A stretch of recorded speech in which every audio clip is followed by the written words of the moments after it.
आप आए और आपने एक बात अपने पत्र में कही कि हमको पंडाल में बैठने की अनुमति। पंडाल में बैठने की सबकी अनुमति है, यहाँ कोई ऐसा नहीं है कि कोई नहीं बैठ सकता। तो आप आए हैं, बहुत बहुत स्वागत। दूसरा एक प्रश्न हमारे पास आया है, और ये प्रश्न पहले भी मेरे पास कथाओं में आ चुका है, तो बहुत ध्यानपूर्वक सुनिएगा।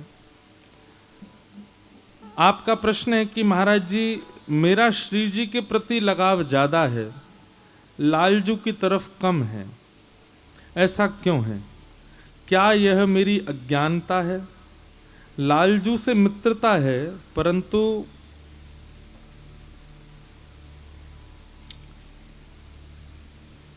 प्रेम आपका श्री जी से ही है। देखो, हम एक बात कथा में कहा करते हैं, हमारा जिससे प्रेम होता है ना, बहुत ध्यानपूर्वक सुनिएगा, हमारा जिससे प्रेम होता है उस प्रेमी को प्रिय लगने वाली हर वस्तु हमको प्रिय लगने लगती है। जैसे विवाह के बाद पत्नी को पति से प्रेम है, पति को पत्नी से प्रेम है, तो पत्नी को प्रिय लगने वाली वस्तु पति को अपने आप प्रिय लगने लगती है, और नहीं भी लगती तो भी वो प्रयास करता है कि वो मुझे प्रिय लगे, क्योंकि मेरी पत्नी को प्रिय है। ये प्रेम का स्वभाव होता है कि हमारे प्रेमी को जो प्रिय है वो हमें भी प्रिय लगे। अगर पति को क्रिकेट बढ़िया लगता है तो पत्नी बेचारी जबरदस्ती धूप में तपने जाती है, तो पति को प्रिय है तो हमें भी प्रिय लगे। तो प्रेम का ये स्वरूप होता है कि जिसमें हमारा प्रेमी प्रसन्न है, जिससे हमारा प्रेमी प्रसन्न है, वो हमारी प्रसन्नता रहे। प्रेम लक्षणा भक्ति में यदि आपको केवल ठाकुर जी प्रिय लगते हैं और श्री जी के प्रति आपका भाव नहीं है, तो आपकी भक्ति अधूरी है। और वहीं आपको श्री जी प्रिय लगती हैं, ठाकुर जी के प्रति आपका प्रिय भाव नहीं है, ठाकुर जी के प्रति भक्ति भाव नहीं है, तो आपकी भक्ति अधूरी है। आपको श्री जी प्रिय लगती हैं, पर श्री जी को आप कब प्रिय लगोगे? जब आपको ठाकुर जी भी प्रिय लगेंगे। आपको केवल श्री जी प्रिय लगती हैं तो श्री जी को आप इतने प्रिय नहीं लगोगे। क्यों? उनके प्रिय जो ठाकुर जी हैं वो आपको प्रिय नहीं लगते। इसलिए अपने भाव में, अपने स्वभाव में, अपनी भक्ति में अब प्रेम प्रकट करो ठाकुर जी के प्रति। जिनका ये प्रश्न उनसे हम कह रहे हैं, श्री जी प्रिय लगती हैं, अच्छी बात है, पर यदि ठाकुर जी के बगैर प्रिय लगती हैं तो ये अच्छी बात नहीं है। दोनों युगल प्रिय लगने चाहिए।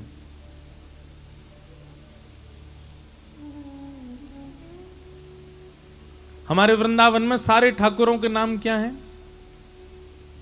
राधा रमण, राधा वल्लभ, श्री राधा कुंज बिहारी, श्री राधा गोविंद, श्री राधा मदन मोहन, श्री राधा गोपीनाथ। राधा नाम के अलावा, राधा नाम से ही प्रारंभ है सारे ठाकुरों के नाम। वो लोग अधूरे हैं जो केवल ये कहते हैं कहां जा रहे हैं, बिहारी जी दर्शन करने जा रहे हैं, बांके बिहारी दर्शन करने जा रहे हैं, कुंज बिहारी दर्शन कर, नहीं, श्री राधा बांके बिहारी। वैसे नाम तो मूल कुंज बिहारी है ठाकुर जी का। क्या नाम है? कुंज बिहारी। तो श्री राधा कुंज बिहारी, श्री राधा रमण, श्री राधा वल्लभ। और यदि आप राधा ना भी बोलो, श्री यदि लगा दो, श्री माने राधा। वृंदावन में कोई भी ठाकुर श्री के बगैर है ही नहीं, राधा रानी सहित ही हैं सारे ठाकुर। तो जब प्रेम ही युगल का है तो आपको अकेले एक व्यक्ति क्यों पसंद आ रहा है? आपकी भक्ति में कोई चूक है, और वो चूक कोई इतनी बड़ी नहीं है कि वो आपको उससे घबराना पड़े। बस अब करना क्या है, अब ठाकुर जी की लीला सुनो। जिनको श्री जी बहुत प्रिय हैं वो ठाकुर जी की लीला सुना करो। भाई, श्री जी प्रसन्न कब होती हैं आपको पता है? निकुंज में श्री जी बैठी थी, और श्री जी बैठी थी तो सारी सखियां चारों तरफ बैठी थी। बैठ करके श्री जी के कोई पांव दबा रही है, कोई पंखा चल रही है, कोई चमड़ डोरा रही है। निकुंज की बात बता रहे हैं, बहुत ध्यान से सुनना। श्री जी पौड़ी हैं, लेटी हैं, कोई चरण दबा रही है, कोई पंखा कर रही है, कोई चमड़ डोरा रही है। तभी श्री जी बोली, सब सखियन सो कछु ऐसो सुनाओ जासो मेरो मन लगे। ब्रजभाषा समझ आएगी ना आपको? आवे ना? कानपुर की भाषा नेक नेक मिले ब्रजभाषा ते।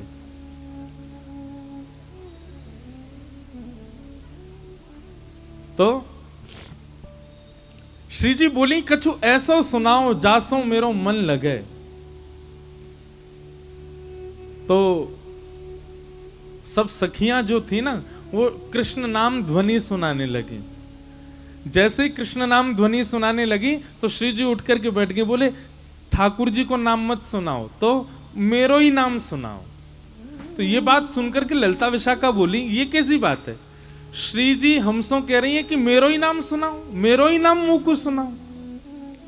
तो ललिता विशाखा तब राधा राधा श्री राधा राधा श्री राधा राधा सुनाने लगी। पर थोड़ी देर बाद संकोचवश श्री जी से बोली, बोले आपको हम ठाकुर जी को नाम सुना रही हैं तो आप हमसे मना कर रही हो, आप हमसे कह रही हो मेरो ही नाम सुनाओ। अपनो नाम सुनने में कौन को सुख मिले? तब श्री जी कहती हैं, बोले कि मैं मेरो नाम मैं नहीं सुन रही हूं, मैं जहां आ जाऊं, मैं जहां को जाऊं, ठाकुर जी मेरे पीछे पीछे आवे। ठाकुर जी यहीं कहीं कुंज में ही विराज रहे होंगे, तो वे कुंज में विराज करके मुख को निहार रहे होंगे, मेरो आस्वादन कर रहे होंगे, मुख को देख रहे होंगे। मैं जहां विराजूं ठाकुर जी वहीं आ जाएं, तो ठाकुर जी वहीं हैं, ठाकुर जी यहीं हैं, ठाकुर जी को सुख मिले। इसलिए कह रही हूं कि श्री राधा बोलो, क्योंकि वो यहीं बैठे हैं, वो सुन हुए बैठे।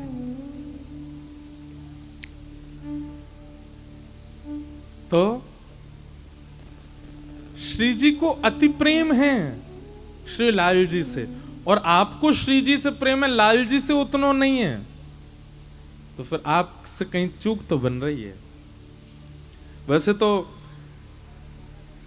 हमारे श्री राधा वल्लभ लाल जी के जिन्होंने प्रकट किए ऐसे श्री हितरवंश महाप्रभु, उनके प्रसंग में भक्तमाल जी में नाभा गोस्वामी कहते हैं, पहले राधा पाछे कृष्ण ध्याइए। वो पहले श्री जी के उपासक हैं, पाछे ठाकुर जी के उपासक हैं। पर पाछे ठाकुर जी के उपासक हैं, ऐसा नहीं है कि उनका प्रेम ठाकुर जी से नहीं है। बल्कि हितरवंश महाप्रभु की सेवा देखो तो सेवा तो वो लाल जी की करते हैं, पर गुणगान वो श्री जी का गाते हैं। वृंदावन में राधा वल्लभ जी के मंदिर में जाओ, ठाकुर जी विराज रहे हैं, किशोरी जी गादी जी के रूप में है, बिहारी जी विराज रहे हैं, किशोरी जी तो गादी जी के रूप में, राधा रमण जी विराज रहे हैं, किशोरी जी तो गादी जी के रूप में। सेवा तो ठाकुर की है और गुणगान श्री किशोरी जी का है। तो इसका मतलब क्या है? दोनों युगल संग ही होने चाहिए। तो जिनका ये प्रश्न है उनके प्रति हमारा यही भाव है कि अब श्री जी जिनको आप भजते हो, उनकी उपासना आप करते हो, तो उनकी प्रसन्नता के लिए अब ठाकुर जी से प्रेम बढ़ाओ। ठाकुर जी से प्रेम बढ़ेगा तब श्री जी प्रसन्न होंगे। तो ऐसी भावना है। आज प्रथम स्कंद से कथा का प्रारंभ है। हम लोग कथा में प्रवेश करते हैं। भाव से सब लोग श्रवण करो। भागवत जी का प्रथम श्लोक, जन्माद्यस्य यतोऽन्वयादितरतः चार्थे स्वविज्ञ स्वराट तेने ब्रह्म हृदय आदि कवये मुह्यन्ति यत्सूरयः तेजो वारिमृदां यथा विनिमयो यत्र त्रिसर्गो मृषा धाम्ना स्वेन सदा निरस्तकुहकं सत्यं परम धीमहि। भागवत जी के प्रथम श्लोक में सत्य को वंदन किया गया। किसी देवी देवता की वंदना नहीं की, किसी भगवान की वंदना नहीं की, सत्य को वंदन किया। क्यों? वेदव्यास जी महाराज मन में विचार कर रहे हैं कि यदि मैंने किसी एक देव को वंदन किया, एक देवी को वंदन किया, तो देवताओं में भी प्रतिस्पर्धा हो सकती है। लोगों के मन में यह बात आ जाएगी जिन देवी देवता को ये प्रणाम कर रहे हैं वही बड़े हैं, बाकी सब छोटे हैं। इसलिए वेदव्यास जी महाराज ने ऐसी रचना की और ऐसा वंदन किया जिससे सबको, सबका सम्मान हो, सबका भला हो। किसी देवी देवता के प्रति या देवी देवता के उपासकों में भी ये बात ना आए वो बड़े हैं वो छोटे हैं। एक बात हमारी बहुत ध्यान से सुनिएगा, कोई देवी देवता बड़े छोटे नहीं होते। आपकी आस्था और आपकी निष्ठा वो तीव्र होनी चाहिए, वो श्रेष्ठ होनी चाहिए। एक भक्त थे, उनका नाम था गणपति भट्ट। क्या नाम था? गणपति भट्ट। गणेश जी के बहुत बड़े भक्त थे। गणेश जी के अलावा किसी देवता को देखते ही नहीं थे। इतनी निष्ठा थी उनकी गणेश जी में कि कहीं भी चले जाएं पूछते थे गणेश जी का मंदिर है तो मैं आऊंगा, नहीं तो नहीं आऊंगा। उस नगर में ही नहीं जाते थे जहां गणेश जी का मंदिर ही ना हो। ऐसी निष्ठा उनकी। निष्ठा एक बात होती है, कट्टरपंथी होना अलग बात होती है। हम लोगों को कट्टरपंथी नहीं होना चाहिए, निष्ठावान होना चाहिए। कैसा होना चाहिए? निष्ठावान। जिस देवता को आप भजते हो उसके प्रति पूर्व निष्ठा रखो, पूर्ण निष्ठा रखो। अब ऐसे तो हनुमान चालीसा में गोस्वामी तुलसीदास जी लिखते हैं, और देवता चित्त न धरहि हनुमत से ही सर्व सुख करहि। अब इसका अर्थ क्या है कि और देवताओं को मत पूछो, ऐसा नहीं है। ऐसा कह रहे हैं गोस्वामी जी, यदि आप हनुमान जी के उपासक हो तो एक बार पूर्ण निष्ठा से श्री हनुमान जी को ही भज के देखो, हनुमान जी के प्रति भाव रखो। इसका मतलब यह है कि फिर गणेश जी के पास जाओ ना तो गणेश जी से भी प्रार्थना करो, हे गणपति भगवान हमारी हनुमान जी में और निष्ठा बढ़ जाए। फिर महादेव के पास जाओ तो महादेव से कहो, हे महादेव हमारी हनुमान जी में और प्रेम हो जाए। कभी देवी के मंदिर में जाओ तो देवी से भी जाके ये प्रार्थना करो, हे वैष्णो देवी मैया हनुमान जी से हमारा और प्रेम हो जाए। अब आप जा तो सब जगह रहे पर हर जगह मांग क्या रहे? अपने इष्ट से प्रेम। इसको कहते हैं निष्ठा। क्या कहते हैं? निष्ठा। आप जाते सब जगह हैं, भजते सबको हैं, सिर सबके सामने झुकाते हैं, पर आपके चित्त में एक ही देव बैठे। ऐसी निष्ठा यदि आपकी है तो जो देव है ना वो देव आप पर कृपा निश्चित करेंगे। जैसे हम वृंदावन वासी हैं, हम तो एक ही के उपासक हैं। कौन के? टेढ़ी टांग वारे के उपासक हैं। हमारा तो बंसी वारो श्याम, मुरली वारो श्याम, वही है। अब भले ही हमको महाकाल जाना पड़े, भले ही हमको वैष्णो देवी जाना पड़े, भले ही हमको बंबई के सिद्धि विनायक जाना पड़े, भले ही हमको पूना के डगरू सेठ हलवाई गणेश जी के दर्शन करने जाना पड़े, कहीं भी जाएं, शनि देव के मंदिर में जाना पड़े, सब जगह जाते हैं। लेकिन जाकर के प्रार्थना क्या करते हैं? हे शनिदेव महाराज, आप जिनकी आराधना करते हो ऐसे भगवान श्री कृष्ण से हमारा और प्रेम हो जाए। हे गणेश जी महाराज, आप जिन श्री कृष्ण से बहुत प्रेम करते हो उनसे हमारा अति प्रेम हो जाए। हे वैष्णो देवी मैया, आप जिनकी बहन हो ऐसे श्री कृष्ण आपके भैया से हमारा और प्रेम हो जाए। इसको कहते हैं निष्ठा। कट्टरपंथी जिसकी होती है वो क्या करता है? गणेश जी का उपासक है, देवी का मंदिर आ गया तो ऐसे निकलेगा, मैं तो देखूंगा भी नहीं, मैं तो अंदर जाऊंगा भी नहीं, मैं तो एक एक को पूछता हूं। ऐसा नहीं, जहां भी जाओ अपने इष्ट को चित्त में धारण करके जाओ। इसको निष्ठा कहते हैं। क्या कहते हैं? जोर से बोलो, निष्ठा। तो गणपति भट्ट नाम के भक्त थे। आप जगन्नाथपुरी गए, किसी ने आपसे कह दिया जगन्नाथपुरी में तो गणेश भगवान विराज रहे हैं, तो गणपति भट्ट पहुंच गए जगन्नाथपुरी। अब जगन्नाथपुरी जाकर के लोग बागों से बोले, हाँ भैया गणेश जी कहाँ विराज रहे हैं, मुझे दर्शन करना है। तो किसी ने कहा, बोले ओहो तुमको किसी ने बुद्धू बना दिया है, यहाँ गणेश जी का मंदिर थोड़ा ही है, जगन्नाथ भगवान तो साक्षात श्री कृष्ण है। अब जैसे ही सुना कि जगन्नाथ भगवान श्री कृष्ण हैं, गणपति भट्ट तो बड़ा व्याकुल हो गया, समुद्र किनारे जाकर के बैठ गया। बोले कि मेरे साथ तो छल कर दिया, मेरे साथ कितना बुरा अत्याचार किया, गणेश का नाम लेकर के मुझको जगन्नाथपुरी बुला लिया और यहां तो भगवान कृष्ण का मंदिर है।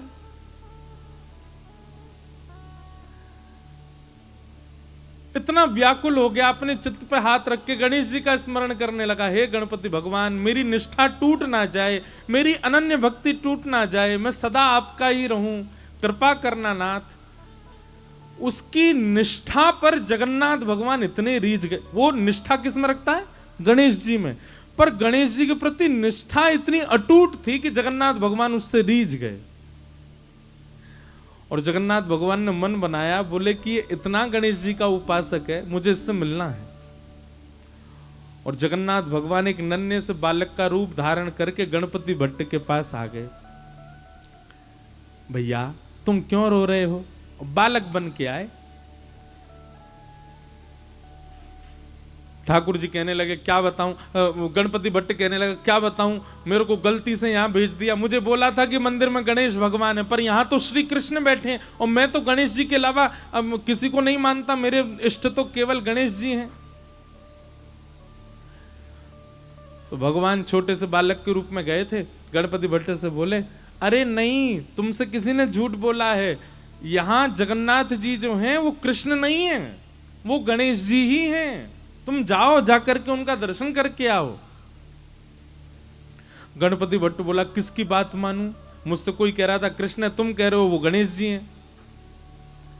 तो बालक ने कहा, एक काम करो, तुम किसी की बात मत मानो, आंख पे पट्टी बांध करके चलो और गणेश जी के सर्वांगीण अंग का तुमको अनुभव है, लंबी सूंड है, बड़े बड़े कान है, तुम छी करके जगन्नाथ जी को देख लेना। अगर उनकी सूंड लगे, उनके कान लगे, लंबोदर लंबा पेट लगे, तो अपनी पट्टी खोल के दर्शन कर लेना। गणपति भट्ट बोला, हाँ ये काम करता हूं। तुरंत उसने आंख पे पट्टी बांधी और जगन्नाथ जी के मंदिर में पहुंच गया। जैसे ही मंदिर में पहुंचा, पुजारियों ने, अच्छा अभी तो नियम बंद हो गया, पहले ऐसा नियम था कि जगन्नाथ जी को आप हृदय से लगा सकते थे। जगन्नाथ जी की ऐसी भुजाएं हैं ना, वो इसीलिए हैं ताकि जो भी दर्शनार्थी आए सबको मेरे हृदय से लगाओ। अब शंकराचार्य भगवान ने बंद करवा दिया कि अब कोई भी स्पर्श नहीं कर सकता, क्योंकि हम लोग पता नहीं क्या खा पी करके आए हैं बाहर से, भगवान को जाके स्पर्श करें, इसलिए अच्छा है कि अब स्पर्श बंद करा दिया। अच्छा एक बात बताएं, प्राचीन भारत में गर्भगृह में जाकर के प्रणाम करने की अनुमति सबको थी, लेकिन जब मुगल आए भारत में तो मुगल क्या करते थे, अपने गुप्तचरों को भेष बदलवा करके मंदिरों में भेज देते थे और वे अपने जेबों में अशुद्ध वस्तु लेकर के जाते और मंदिर के भीतर प्रवेश करके गर्भगृह में फेंक आते। तब से फिर ये नियम बना दिया कि नहीं भाई, अब केवल पुजारी लोग भीतर जाएंगे, बाकी सब बाहर से दर्शन करो, भीतर कोई ठाकुर जी के पास नहीं जाएगा। बाकी ठाकुर जी के समीप जाने का अधिकार पहले सबको था। तो गणपति भट्ट को भीतर ले गए, भीतर ले जाकर के आंख पे पट्टी बांध रखी थी, बोले पहले मैं चेक करूंगा ये गणेश जी होंगे तो ही देखूंगा। जैसे ही उसने जगन्नाथ भगवान के सबसे पहले नाक पे हाथ रखा, नाक पे हाथ रखा, सोई ठाकुर जी ने उसको अनुभव कराया, लंबी सूंड।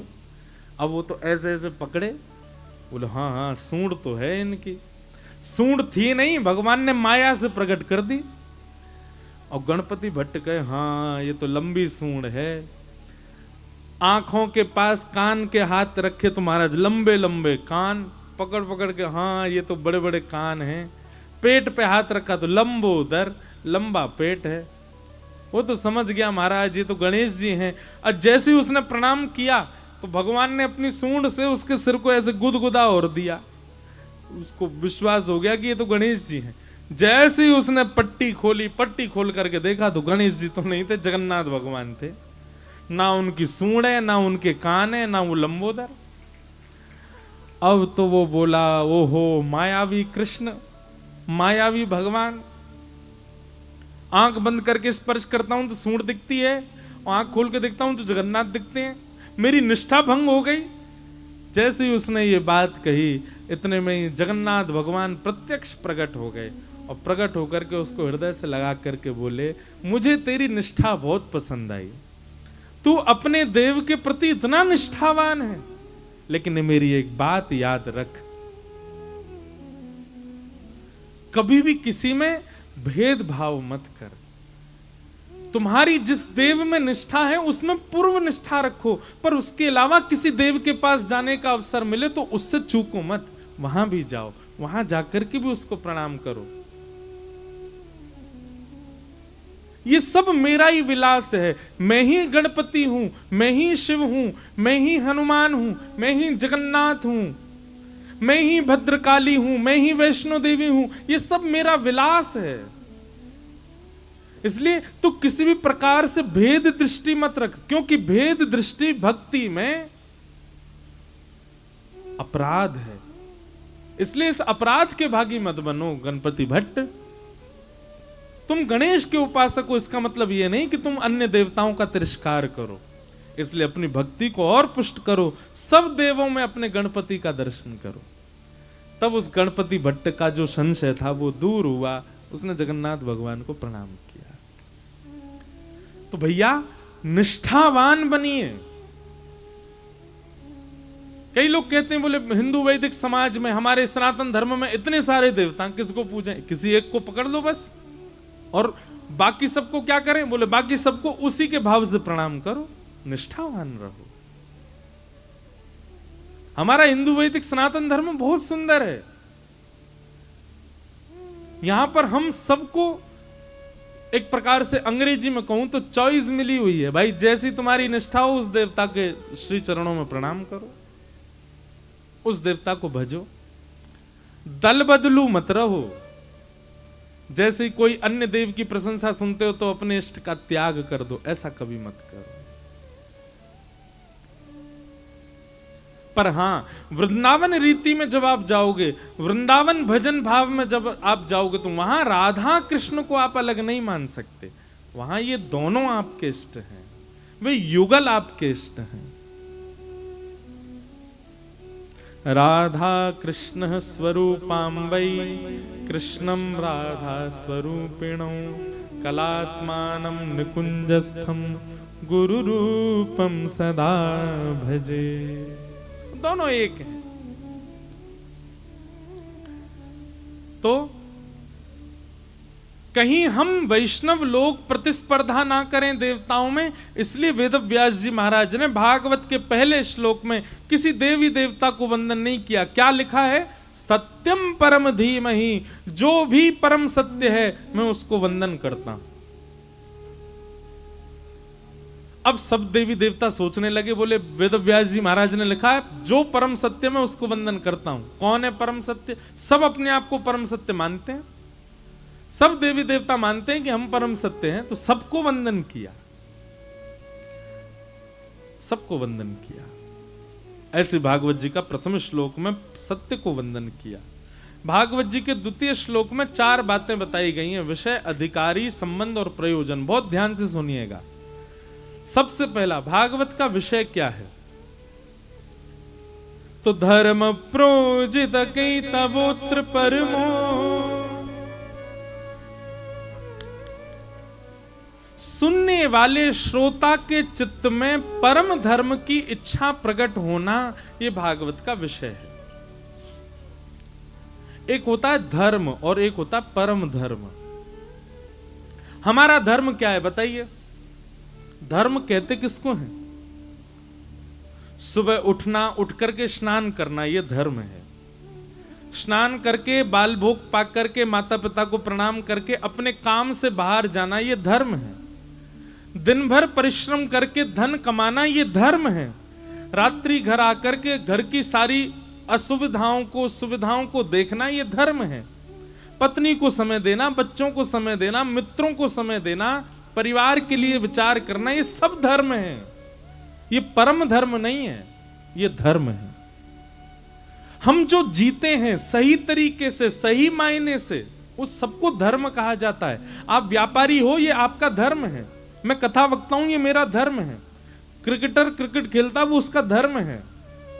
ऑटो वाला रिक्शा चलाता है, ऑटो चलाता, वो उसका धर्म है। हम सब इस संसार में जो भी सत्कर्म कर रहे हैं वो सब धर्म कहलाता है। पर परम धर्म क्या है? रोज तिलक लगाना, ये धर्म नहीं है, ये परम धर्म है। कंठी माला पहनना, ये परम धर्म है। अपने गुरु का स्मरण करके नित्य नाम जप करना, ये परम धर्म है। अगर कानपुर में कोई और कार्यक्रम चल रहा है, सांसारिक कार्यक्रम, आप उसमें जाते हैं तो वो आपका सामान्य धर्म माना जाएगा। पर आप कथा सुनने आए हैं, ये परम धर्म है, ये धर्म नहीं है।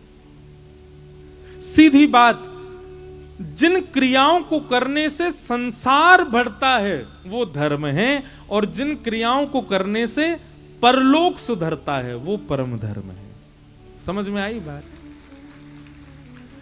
अब आप जो कुछ भी करते हो, जिस क्रिया से आपका संसार सुधर रहा है वो सब धर्म है, लेकिन जिस क्रिया से आपका परलोक संवर रहा है वही परम धर्म है। और भागवत का विषय क्या है?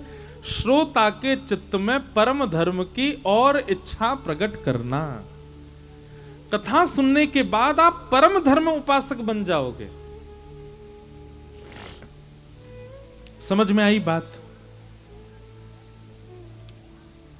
ना समझ में आए ना कोई भी बात, तो आप एक कागज पेन लेके बैठा कीजिए, तुरंत लिखा कीजिए कि ये विषय मुझे समझ नहीं आया, या इस विषय में मेरा ये प्रश्न है। और जैसे आज 2 पत्र आए, ऐसे हमारे आने से पहले आप व्यास मंच पर रख दिया कीजिए, आपके प्रश्न संशय सब दूर होंगे। तो धर्म और परम धर्म, इन दोनों में यही भेद है। श्रीमद् भागवत परम धर्म की ओर ले जाती है।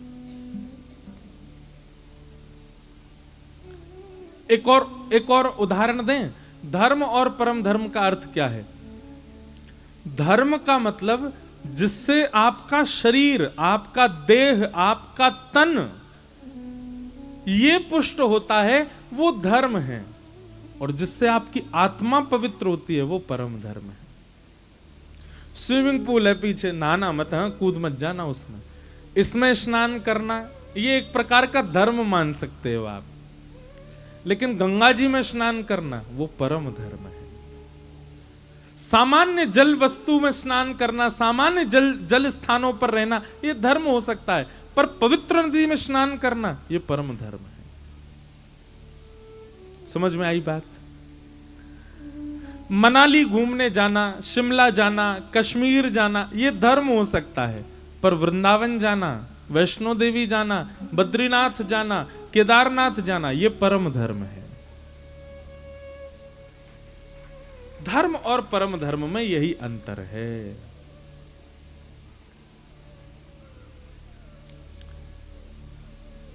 धर्म की एक और परिभाषा है धार्यते इति धर्म। धर्म किसे कहते हैं? जो धारण करना सिखाता है उसको धर्म कहते हैं। जैसे पात्र में आप चावल डाल दो, धारण करेगा, दूध डाल दो, धारण करेगा, कढ़ी डाल दो, धारण करेगा, पूड़ी डाल दो, धारण करेगा। जितना बड़ा पात्र उतने सामान डाल दो, सबको संभाल लेता है। ऐसे धर्म का मतलब पति, पत्नी, बच्चे, व्यापार, जीवन, मेरा जीवन, इसका जीवन, उसका जीवन, परिवार को सबको समेट करके संभाले, उसको धर्म कहते हैं। जो सबको संभाल करके एक पथ की ओर लेके चलता है उसको धर्म कहते हैं, और ऐसे व्यक्ति को धार्मिक कहते हैं। पर जो अपने कल्याण का मार्ग अपनाता है उसको परम धार्मिक कहते हैं, वो परम धार्मिक है। धर्म और परम, तो भागवत क्या करती है? धर्म नहीं सिखाती, परम धर्म सिखाती है। धर्म सीखने तो ये संसार धर्म सिखाता है, संसार का हर व्यक्ति आपको धर्म सिखाता है। आपने किसी से मित्रता की, और मित्रता करने के बाद कुछ समय बाद आपको पता चला ये तो धोखा दे रहा है, तो उस व्यक्ति ने आपको धर्म बता दिया, आपको ये बात समझा दी कि भाई संसार में कोई भी धोखा दे सकता है, संसार में कोई भी विश्वास का पात्र नहीं है। तो आपको धर्म किसने सिखाया? संसार ही सिखाता है। पर परम धर्म भागवत जी सिखाती है। भागवत धर्म, भगवत प्राप्ति के मार्ग, वो भागवत जी सिखाएंगे। आपको संसार में उज्जवल कैसे होना है, संसार में तीव्र कैसे होना है, संसार में प्रतिष्ठित कैसे होना है, ये तो आपको संसार सिखा देगा। ये आपको सीखने के लिए कथा में आने की जरूरत नहीं है। हाँ, वो बात अलग है कि 100 बातों में एक बात संसार की भी यहां बताई जाती है कि संसार में प्रतिष्ठित कैसे हुआ जाए, पर यहां बाकी की 99 बातें भगवत प्राप्ति की ही बताई जाएंगी।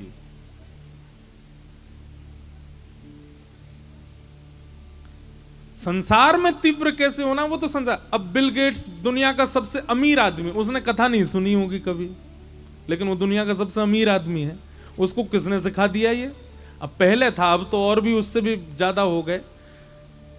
संसार ही आपको सिखाता है कि संसार में प्रतिष्ठित कैसे होना है। कथा तो आपको वह सिखाएगी कि ठाकुर जी के चरणों में प्रतिष्ठित कैसे होना है। हां, बस इतना बताया जा सकता है कि संसार में क्या योग्य है, क्या अयोग्य है। पर संसार में कितनी प्रतिष्ठा मिले, संसार में आप कितने तीव्र हो जाओ, यह कथा नहीं सिखाएगी आपको। भक्ति में आप कितने प्रतिष्ठित हो, यह कथा सिखाती। तो भागवत का विषय क्या है? परम धर्म का निरूपण करना हम आप सबके चित्त में।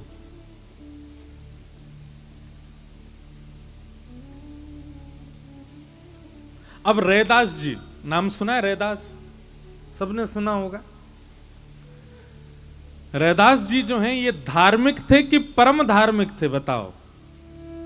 परम धार्मिक। मीराबाई धार्मिक हैं कि परम धार्मिक हैं? परम धार्मिक। और हम धार्मिक हैं कि परम धार्मिक? हम धार्मिक हैं, हम परम धार्मिक नहीं हैं। अब रैदास जी, उनका काम क्या था? चामड़ा मधावना, चमड़े का कार्य करते थे रैदास जी। बहुत ध्यानपूर्वक सुनना।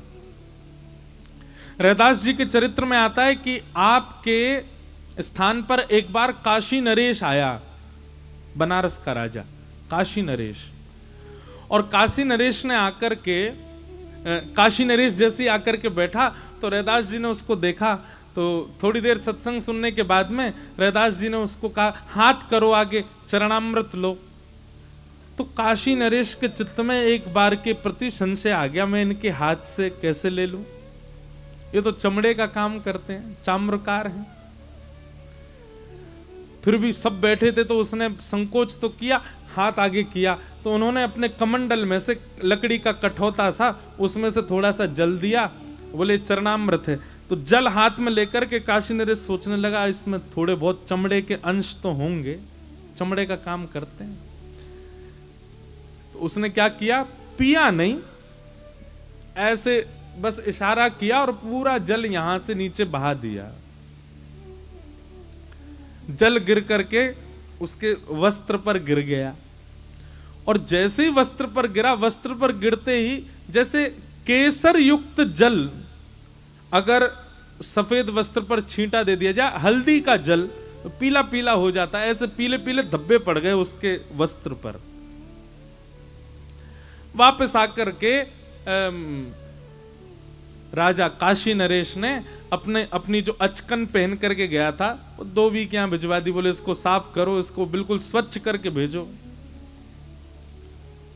धोबी ने देखा कि ये इस पर धब्बा पड़ा है, पूछा सैनिकों से धब्बा कैसे लग गया? बोले कि वो रैदास जी ने चरणामृत दिया, राजा ने पिया तो वो वही गिर गया नीचे। धोबी ने उसको निकालने के लिए पहले तो खूब प्रयास किया, वो नहीं निकला। तो धोबी ने अपने मुख का प्रयोग किया, अपने दांतों से उसको कुरेदने लगा, जो पीले पीले धब्बे पड़े थे। तो उसके कारण उस चरणामृत का थोड़ा सा अंश धोबी के मुख में चला गया, और वो एक अंश मुख में जाते ही धोबी के नेत्र बंद हो गए। नेत्र बंद होते ही जैसे थोड़ी देर में खुले तो वो जिसको देखे उसमें उसको राम जी दिखने लगे। वो जिसका दर्शन करे उसमें साक्षात प्रभु श्री राम के दर्शन होने लगे। अब तो वो रात दिन राम राम राम राम जपे। अपनी पत्नी को देखे तो पत्नी को देख के भी कहे, हाँ राम जी आज कैसी सुंदर साड़ी पहन करके आए हो। न? पत्नी कहे, ये क्या बोल रहे हो, तुमको हम में राम जी दिख रहे हैं। किसी अपने बालक को देखे, ओहो नन्हे से राम जी कैसे मधुर मधुर चल रहे हैं। किसी मोटे ताजे व्यक्ति को देखे तो उसको देख के कहे, राम जी ने खूब सारा भोजन कर लिया, कैसे धाम धुल्ला से घूम रहे हैं। किसी सांवले से व्यक्ति को देखे, ओहो राम जी कैसे सांवले, धूप में तप गए बेचारे। किसी गोरे को देखे, ओहो गोरे गोरे राम दिखे। सब में राम दिखने लगे। घर के लोगों ने कहा, भैया ये क्या हो गया है हमारे परिवार के सदस्य को? बोले जब से राजा की अचकन धोई है तब से ये राम ही राम कर रहे हैं। धोबिन गई राजा के दरबार में, बोले महाराज मेरे पति को बचाइए। बोले क्या हो गया? बोले आपकी अचकन आई थी धुलने के लिए, उसमें कुछ धब्बे लगे थे, रैदास जी के यहाँ आपने चरणामृत पिया था, उसके वो धब्बे थे। जब से मेरे पति ने उस धब्बे को दूर करने के लिए मुख से उसको थोड़ा सा स्पर्श किया है, तब से उनकी दृष्टि बदल गई, तब से उनकी वाणी बदल गई, तब से उनका स्वभाव बदल गया। वो सब में राम दिखते हैं, मुझको कहते हैं साड़ी वाले राम घूम रहे हैं। काशी नरेश ने जैसे ये बात सुनी, धोबी की जाकर के स्थिति देखी, वो जिद देख रहा है वहां राम जी दिख रहे हैं।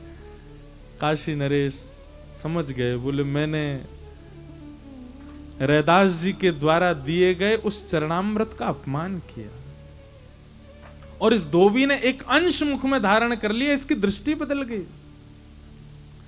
काशी नरेश फिर से गए रैदास जी के पास, और रैदास जी के पास जाकर के और फिर से उन्होंने अपने, अब पिछली बार तो रैदास जी ने दिया था, अब की बार राजा बोला महाराज थोड़ा चरणामृत दे दो। तो रैदास जी बोले भगवान आप काशी नरेश हैं, मैं एक चाम्रकार व्यक्ति हूं, मेरे यहाँ की वस्तु आपके योग्य नहीं है, मेरे यहाँ की वस्तु आपके सेवन के योग्य नहीं है, क्षमा करें मैं आज तो नहीं दे पाऊंगा। राजा के नेत्र सजल हो गए, क्षमा मांगने लगे, बोले भगवान मैं आपके रूप को जान नहीं पाया, मैं आपके भाव को समझ नहीं पाया, मैं आपकी स्थिति नहीं पहचान पाया, उसके लिए मुझे क्षमा करें। ये परम धार्मिक व्यक्ति का स्तर है। जात पात पूछे नहीं को, हरि को भजे सो हरि को हो। एक बात बताएं आपको, हम जातियों में व्यवस्थित कब तक हैं पता है? जब तक हम ठाकुर जी के नहीं हुए, जब तक हम कोई श्रेष्ठ नहीं बने। जैसे ही हम ठाकुर जी के हो जाते हैं, भक्ति के प्रवर्तक हो जाते हैं, भक्ति में श्रेष्ठ हो जाते हैं, फिर कोई नहीं पूछता कि आप ब्राह्मण हो, आप क्षत्रिय, आप वैश्य हो, आप शूद्र हो, कौन हो, आप जो भी हो आप श्रेष्ठ हो। इसलिए एक प्रकार से ये जाति भी ना, ये भी केवल हमारे लिए एक चैलेंज है। अगर तुम में सामर्थ्य हो, अपने भजन बल से अपनी जाति से ऊपर निकल के दिखाओ। निश्चित है अगर किसी के माथे पर उर्दपुंड हो, पीला पीला चंदन लगा रखा हो, और वो व्यक्ति चाहे कोई भी हो, आप उसको देखेंगे तो आपके हाथ अपने आप जुड़ेंगे, आपके मुख से अपने आप राधे राधे निकलेगा। हम आज स्टेडियम गए, सबरे बच्चा राधे ही राधे बोल रहे थे। अरे कहाँ तक गए, हमारी जो सीट थी ना, कल ही रात में देखी तो वो नीचे वाली सीट मिली, तो नीचे से दिख ही नहीं रहा था मैच। हम जैसे ही बाहर गए तो वो जो टिकट चेक करते हैं, तो पुलिसकर्मी ने हमको देखा, बोले महाराज जी आप कहीं देखे देखे से लग रहे हो। मैंने भैया वृंदावन से आए। ओहो वृंदावन से, ऊपर वाली सीट पे बैठो आप जाके। किसका प्रभाव? तिलक का प्रभाव, धोती का प्रभाव। आपका वैष्णव भेष, आपकी वैष्णवता, आपका स्वभाव, आपका चरित्र आपकी जाति के भेद को नष्ट कर देता है। फिर आपसे कोई नहीं पूछता आप कौन हो, आप जो भी हो आप श्रेष्ठ हो, आप प्रणाम के योग्य हो। ये परम धर्म है और ये भागवत जी सिखाती है।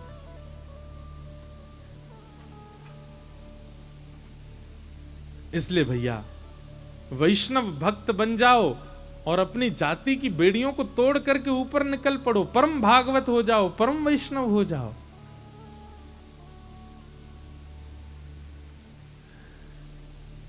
तो श्रीमद् भागवत क्या करती हैं?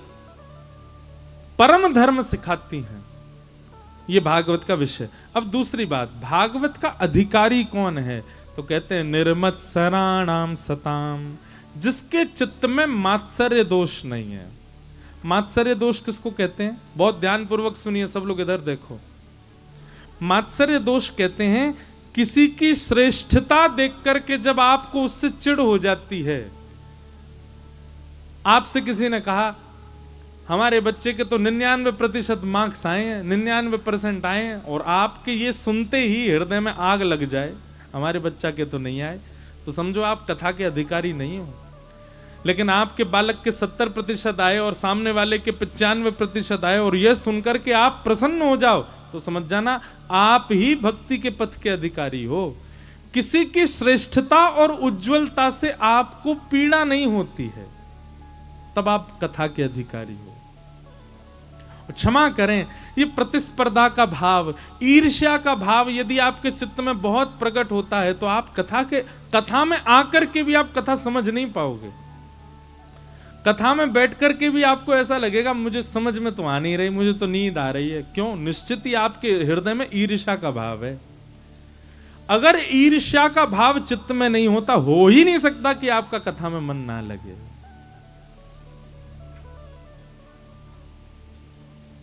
भैया भजन क्या है?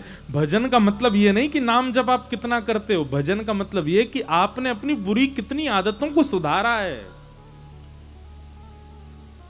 आदत बुरी सुधार लो,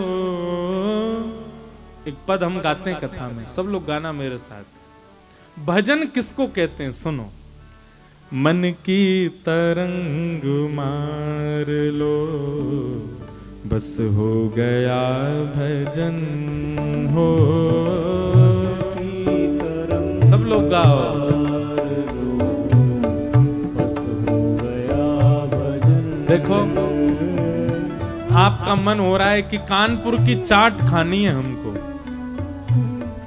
बहुत जोर से मन हो रहा है, चाट खानी है।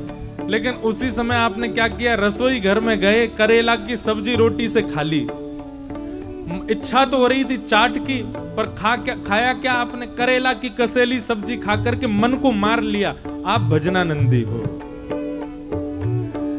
आपका मन हो रहा है कि हमको वहां घूमने जाना है, लेकिन तभी आप अपना रास्ता बदल करके वृंदावन घूम करके चले आए, तो आप भजनानंदी हो। आपको पता चला कानपुर में बहुत बड़ा कोई गायक आया है, उसका कॉन्सर्ट हो रहा है, पर आप वो छोड़ के कथा सुनने आ गए, तो आप भजनानंदी हो।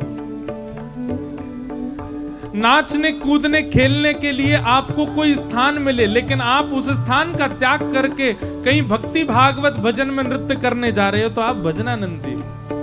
आप अपनी इच्छाओं को मार करके भक्ति मार्ग को चुनते हो, तो आप भजनानंदी। आदत बुरी सुधार लो, बस हो गया भजन हो। आदत बुरी सुधार लो, बस हो गया भजन। हे मन की तरंग मार लो, मन की तरंग आदत बुरी सुधार लो, आदत बुरी सुधार लो। ओ बस हो गया भजन, मन की तरंग मार लो, बस हो गया भजन हो। मन की तरंग मार लो, बस हो गया भजन। हे कोई तुम्हें बुरा कहे, सुनकर करो क्षमा। कोई तुम्हें बुरा कहे, सुनकर करो क्षमा। कोई तुम्हें बुरा कहे, सुनकर करो क्षमा। कोई तुम्हें बुरा कहे, सुनकर करो क्षमा। ओ अपनी वाणी का स्वर संभाल लो, अपनी वाणी का स्वर संभाल। अपनी वाणी का स्वर संभाल लो, अपनी वाणी का स्वर संभाल लो। ओ बस हो गया भजन हो, वाणी का स्वर संभाल लो, बस हो गया भजन। मन की तरंग मार लो, बस हो गया भजन हो। मन की तरंग मार लो, बस हो गया भजन। मन की तरंग मार लो, बस हो गया भजन हो। मन की तरंग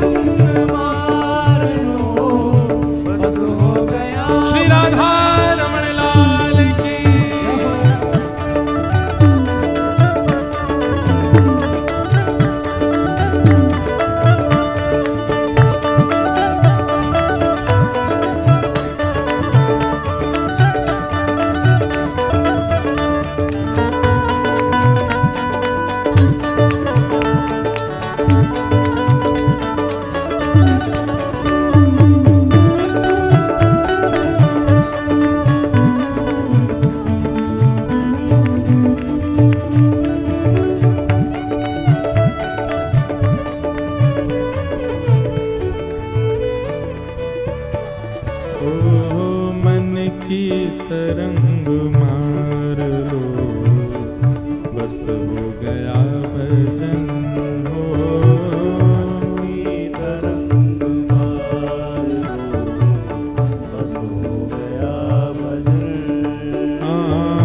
मन की तरंग मार लो, बस हो गया भजन हो। मन की तरंग मार लो, बस हो गया भजन। आदत बुरी सुधार लो, आदत बुरी सुधार लो, आदत बुरी सुधार लो, आदत बुरी सुधार लो। बस हो गया भजन, मन की तरंग मार लो, बस हो गया भजन। की तरंग मार लो, बस हो गया भजन। ओ नेकी सभी के साथ में बन जाए तो करो, नेकी सभी के साथ में बन जाए तो करो। नेकी सभी के साथ में बन जाए तो करो, नेकी सभी के सामने बन जाए तो करो। सतगुरु महिमा जान लो, सतगुरु महिमा जान लो, सतगुरु महिमा जान लो, सतगुरु महिमा जान लो। बस हो गया भजन हो, सतगुरु महिमा जान लो, बस हो गया भजन। सतगुरु महिमा जान लो, बस हो गया भजन। सतगुरु महिमा जान लो, बस हो गया भजन। ओ आदत बुरी सुधार लो, आदत बुरी सुधार लो, बस हो गया भजन। मन की तरंग मार लो, बस हो गया भजन हो।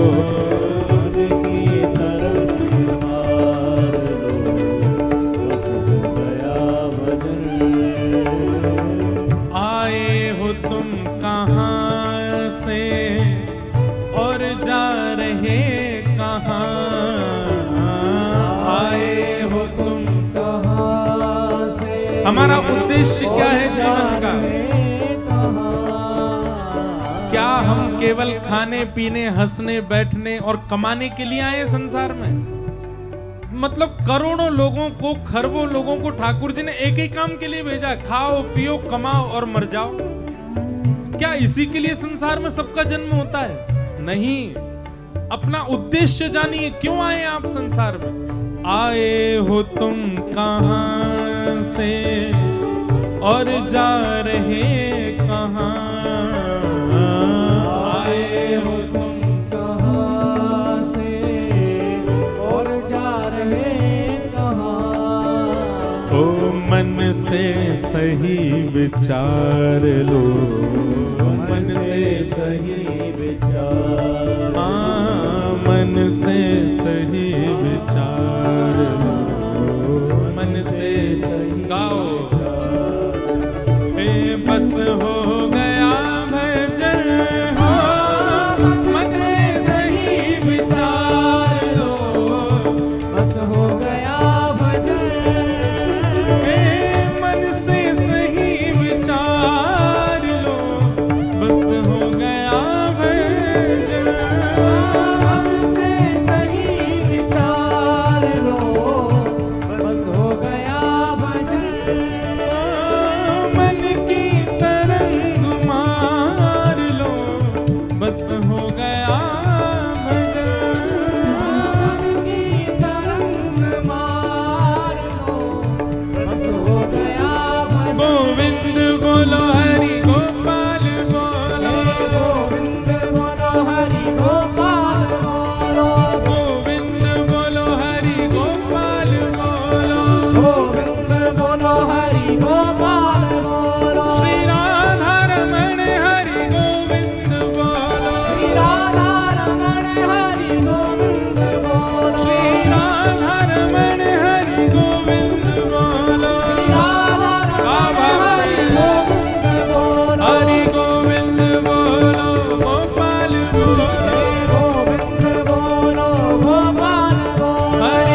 बस हो गया भजन, आदत बुरी सुधार लो, बस हो गया भजन।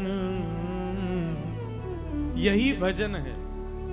ऐसे भजन का क्या फायदा कि नाम जब तो खूब करते हैं, कथा तो खूब सुनते हैं, लेकिन परिवर्तन कुछ नहीं है।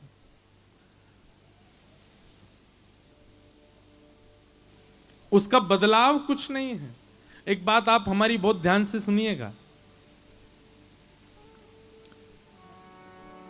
जो लोग भजन का आश्रय नहीं लेते, भक्ति का आश्रय जीवन में कभी नहीं लेते, लेकिन वैसे किसी के साथ छल नहीं करते, कपट नहीं करते, गंदा खाते नहीं, गंदा पीते नहीं, पर हां भजन भी नहीं करते, जीवन जीते हैं, शुद्धता से जीते हैं, पर भजन मार्ग में नहीं है, ऐसे लोगों को पाप नहीं लगता।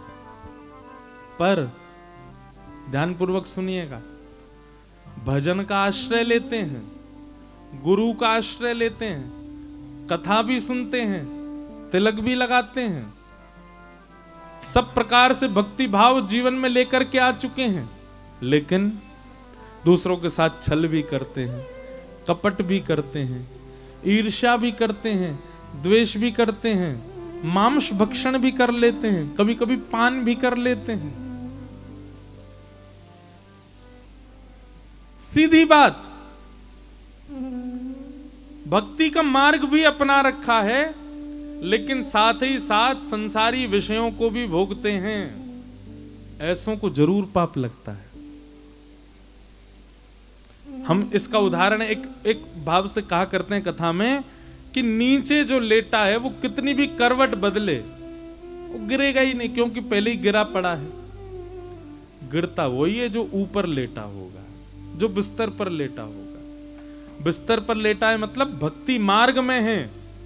अगर आपने फिर गलती की तो पतन होगा, गिरोगे और लगेगी भी, लेकिन भक्ति मार्ग में नहीं है, पहले से पड़े नीचे जमीन में, कितनों करवट बदलते रहो, गिरोगे थोड़े, गिरे पड़े हो पहले से। इसलिए भैया, अगर एक बार भी आप भजन मार्ग में आ चुके हैं, एक बार भी आप भक्ति के पथ पर चल चुके हैं, उसके बाद सावधान रहिए।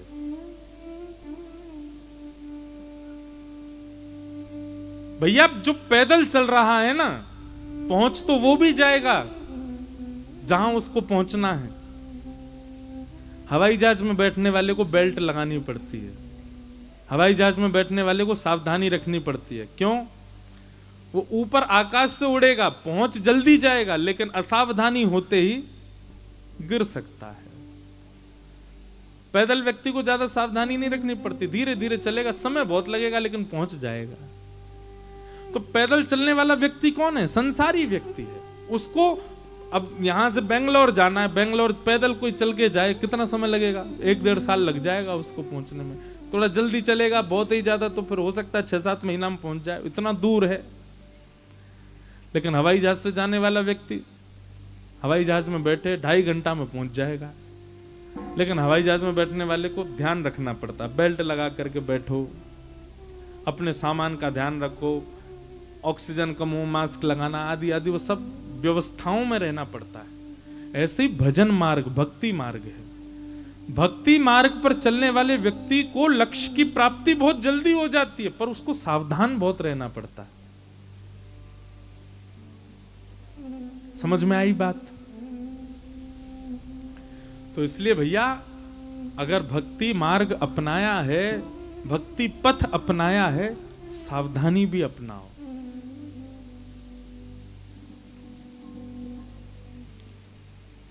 कथा आप सुनते हैं लेकिन आपके चित्त से ईर्ष्या नहीं गई है, तो आपका कथा सुनना व्यर्थ है।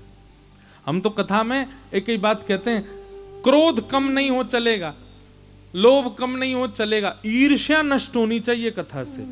ईर्ष्या नष्ट हो गई तो बाकी के सारे अवगुण आपके नष्ट होते चले जाएंगे। और ईर्ष्या नष्ट नहीं हुई तो एक प्रकार से ईर्ष्या को आप ये समझिए, ये ईर्ष्या जो है ना, ये ईर्ष्या ही छत है पाप की, इसी के नीचे सब बैठे हैं। अगर ये छत नहीं टूटी तो भीतर जितने बैठे हैं सब सुरक्षित हैं। काम, क्रोध, लोभ, मोह, द्वेष, अभिनिवेश, अहंता, ममता, चिंता, ये सब ईर्ष्या के नीचे ही बैठे हैं। ईर्ष्या नष्ट होनी चाहिए। हम तो ये कहते हैं कि रोज कथा सुनो, और हर दिन कथा सुनने के बाद जब आप वापस कानपुर शहर जाओ, देखो एक बात हमारी सत्य मानना, ईर्ष्या सबको होती है किसी ना किसी से, और जिससे भी आपको ईर्ष्या होती है, कथा सुनने के बाद उसका फोटो जरूर देखा करो। अगर वो अच्छा सा लग रहा है, वो पहले से प्रिय लग रहा है, अब पहले से ज्यादा उसमें गुण दिख रहे हैं, अब ईर्ष्या का भाव नहीं, तो समझो कि आप पर कथा असर कर रही है। ऐसा व्यक्ति जिसको देख के महाराज जल फूक जाते हैं, आंखें लाल पड़ जाती हैं, रोज देखो उसको। 7 दिन में ये स्थिति हो जाए जैसे उस धोबी को अपनी पत्नी में राम जी दिखने लग गए, ऐसे जिससे आपको ईर्ष्या है उसमें आपको ठाकुर जी दिखने लग जाए। देखो ठाकुर जी तो नहीं दिखेंगे, इतने तो हम कलयुग में रहते हैं, इतने तो पवित्र आत्मा नहीं है, पर हाँ उसके अवगुण अदृश्य हो जाएं, गुण दिखने लग जाए, तो समझो कथा आप पर असर कर रही है। राम जी को रावण में अवगुण नहीं दिख रहे हैं, इसलिए अंगद को भेजा, पहले जाओ समझा करके आओ, मान जाएगा। इसीलिए हनुमान जी को भेजा पहले। राम जी को अवगुण दिख रहा होता तो पहले ही जाकर के पहले रावण को ही मारते। हनुमान जी के द्वारा अल्टीमेटम नहीं भिजवाते, अंगद के द्वारा पहले सूचना नहीं भिजवाते। रावण में तब भी राम जी को गुण दिख रहा, और रावण की दृष्टि कैसी है? राम जी के गुण किसने जाकर के नहीं बताए रावण को, लेकिन फिर भी रावण को अवगुण ही दिख रहे हैं राम जी में। वो वनवासी मेरा क्या बिगाड़ेगा, उसको फिर भी अवगुण ही दिख रहा है। तो अवगुण दिखना, ईर्ष्या चित्त में रहना, ये सांसारी पापी व्यक्ति का लक्षण होता है, और कथा ईर्ष्या नष्ट करती है। भागवत के प्रथम स्कंद के 2 श्लोक में ही लिखा है, निर्मत्सराणाम सताम मात्सर्य दोष, यदि मात्सर्य दोष मतलब ईर्ष्या अगर आपकी नष्ट नहीं हुई तो आप भक्ति मार्ग में आगे नहीं बढ़ पाओगे। ईर्ष्या खत्म कीजिए, ईर्ष्या मत रखिए।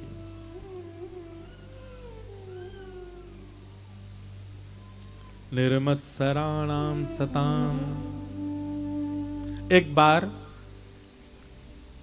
एक मित्र अपने दूसरे मित्र से मिलने गया, एक व्यक्ति अपने मित्र से मिलने गया। तो मित्र से मिलने गया तो दोनों मित्रों ने मन में विचार किया, हाँ भाई आज तू आया मुझसे मिलने, चल हमारे रिश्तेदार के यहाँ एक फंक्शन है, खीर खाने चल रहे हैं। तो पहले मित्र ने कहा भाई मेरे पे कपड़े बढ़िया नहीं है, तो दूसरे मित्र ने कहा मेरे पहन ले। बोले हाँ दे दे। उसने अपनी टी शर्ट दे दी, जीन्स दे दी। दोनों जैसे ही निकले, रिश्तेदार के यहां पहुंचे, तो जिस मित्र के रिश्तेदार थे वो दूसरे मित्र के वस्त्र देखकर, भाई तू तो बहुत जम रहा है, बहुत बढ़िया लग रहा है, कहां से लाया, टी शर्ट बहुत अच्छी लग रही है। तो पहला मित्र सोचने लगा, उसने कहा मेरी है, मैंने ही तो दी थी इसको, वहां से खरीद के लाया था, इस पे थे नहीं इसलिए मैंने दी। तो मित्र बोला अरे भाई तेरी है तो इतना गा क्यों रहा है सब जगह, क्यों? उसकी प्रशंसा हुई तो उसको सहन नहीं हुआ। इसी को कहते हैं मात्सर्य दोष। ये मात्सर्य दोष कथा के श्रोता के अंदर नहीं होना चाहिए, और वक्ता के अंदर भी नहीं होना चाहिए। दोनों के अंदर यदि मात्सर्य दोष होगा तो क्या होगा? श्रोता को कथा समझ में नहीं आएगी और वक्ता कथा समझा नहीं पाएगा। इसलिए मात्सर्य दोष नहीं होना चाहिए। आपके भजन का सबसे पहला रूप यही होना चाहिए कि मेरे भीतर से मात्सर्य दोष नष्ट हो। दूसरा, वैद्यम वास्तव मत्र वस्तु शिवदम तापत्रयोन्मूलनम श्रीमद्भागवते महामुनि कृते किंबा परीरीश्वर सद्यो हृदय वरुध्यते त्रिकृत भी शुश्रूषुभिस्तच्छणात्। कथा सुनने से बंधुओं एक ही चीज होगी, एक ही लाभ होगा आपको, कृष्ण आपको प्रिय लगने लगेंगे। आप सोचो कि कथा सुनने से आपके व्यापार में वृद्धि हो जाए, कथा सुनने से आपका यश हो जाए, कथा सुनने से आप ऐश्वर्यवान हो जाओ, कथा सुनने से आप संपत्तिवान हो जाओ। सत्संग करने से केवल एक चीज बढ़िया होगी, क्या? कृष्ण पहले से अति प्रिय लगने लगेंगे। जितने पहले प्रिय लगते थे उससे ज्यादा प्रिय लगने लगेंगे। मीराबाई पर अनुग्रह हुआ कथा का, कृष्ण और प्रिय लगने लगे। गोस्वामी तुलसीदास पर अनुग्रह हुआ कथा का, राम जी और प्रिय लगने लगे। कथा सुनने से और कुछ नहीं, एक और काम होता है बहुत गलत। कथा सुनने से कथा कहने वाला ही प्रिय लगने लगता है, ये बहुत बढ़िया है। ये भी गलत है, तालिका को बजा रहे हो। हम खंडन कर रहे हैं इस बात का। कथा सुनाने वाला प्रिय लगने लग जाए, चलो ठीक है, उनके प्रति श्रद्धा बढ़े, उनके प्रति सम्मान बढ़े, उनके प्रति भावना बढ़े, अच्छा है। हम तो भुगत वो भी, कईयों को तो प्रेम हो जाता है, वो गलत है। नहीं, हमारे पास आते हैं इतने बड़े बड़े पत्र, वो पत्र पढ़ के फिर मन में लगता है कि इसलिए तो कथा नहीं सुना रहे हम कि हमसे ही प्रेम हो जाए।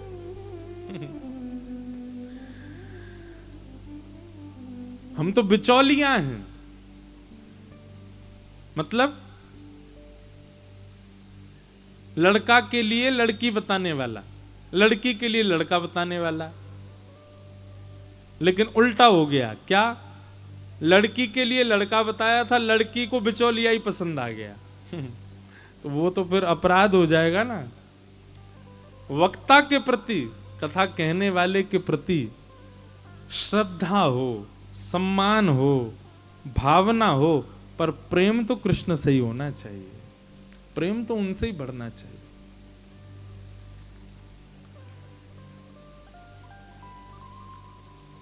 हां, प्रेम सूक्ष्म तो बढ़ता ही है। जिसकी आप कथा सुनते हैं, जिसका आप सत्संग सुनते हैं, जो आपको सुधार रहा है, जो आपको पथ दिखा रहा है, उसके प्रति एक भाव, प्रेम भाव होना सामान्य एक बात अलग है। पर उसको प्रियतम मत मानो, उसके प्रति प्रियतम बुद्धि मत रखो, वो अपराध है। उसके प्रति अगर वो सदगृहस्थ है तो उसके प्रति प्रियतम बुद्धि वही रखे जिससे उसका ब्याह हो, वही रखे, उसके अलावा सबको नहीं रखना चाहिए। कथा सुनने के बाद तो ठाकुर जी प्रिय लगने चाहिए, भगवान प्रिय लगने चाहिए। एक कथा हम सुनाया करते हैं, बहुत समय से सुनाई नहीं, पर अभी याद आ रही है तो सुना देते हैं।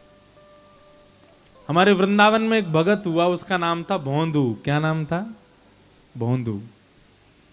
उसका नाम तो कुछ और था, पर वो इतना सीधा था कि सब उसको भोंदू बोलते थे। भोंदू का मतलब क्या होता है? सीधा।